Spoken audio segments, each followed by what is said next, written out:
দারুণ। প্রত্যেক দিন আমরা যখন প্রচারে বেরোই অভূতপূর্ব ইতিবাচক সাড়া পাই আমরা।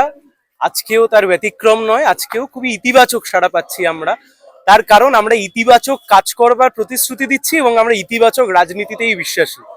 যা কিছু পশ্চিমবাংলার নেতিবাচক, যা কিছু পশ্চিমবাংলার চুরি, দুর্নীতি, কম বয়সীদের চাকরির যন্ত্রণা, এই সব কিছুকে আমরা লাঘব করতে চাই।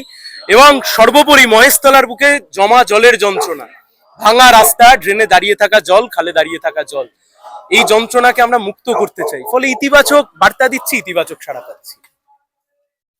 আর আপনার যে কতটা মানে এতে মার্জিনে আপনি জয়লাভ করবেন ভাব? আমরা জিতবো, আমরা জিতবো, লাল আবির উড়বে মহেশতলায়। নমস্কার, সায়ন ব্যানার্জি পাশে চাই। দেখুন, আমি তো কোনো জ্যোতিষ বিদ্যা করিনি, ফলে কে কত মার্জিনে জিতবে বলতে পারবো না, কিন্তু এটুকু বলতে পারি মহেশতলার বুকে জনসাধারণের সমর্থন নিয়ে আমরা জিতবো। লাল ঝান্ডা জিতবে, সিপিআইএম জিতবে, সায়ন ব্যানার্জি মানুষের প্রার্থী হয়ে জিতবে। আপনার অপোজিশনে তো আপনার বিজেপি থেকে দেখা যাচ্ছে নমস্কার। ভৌমিক, আর টিএমসি থেকে শুভাশিস দাস। শুভাশিস দাসের এর আগে ওনার বাবা দুলাল দাস ছিলেন এমএলএ, তার ছোট ছেলে হিসাবে পুত্র এখন নির্বাচনী হয়েছে, প্রার্থী হয়েছে। সে বিষয়ে কি বলবেন?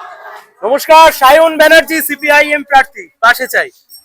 দেখুন, কে কার পরিবার থেকে কে কার পুত্র হয়ে প্রার্থী হয়েছে, এতে মহেশতলার মানুষের কি খুব একটা উন্নয়ন হবে? মহেশতলার মানুষের কি খুব একটা লাভ হবে? তা তো হবে না।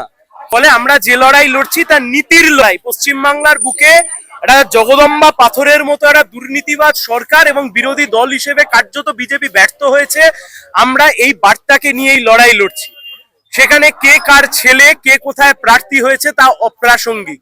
প্রাসঙ্গিক আমরা কি কথা বলতে চাইছি, তৃণমূল কি ভয়ঙ্কর ভাবে পশ্চিমবাংলার বুকে ক্ষত তৈরি করেছে এবং বিজেপি বিরোধী দল হিসেবে পশ্চিমবাংলার বুকে ব্যর্থ হয়েছে। নমস্কার।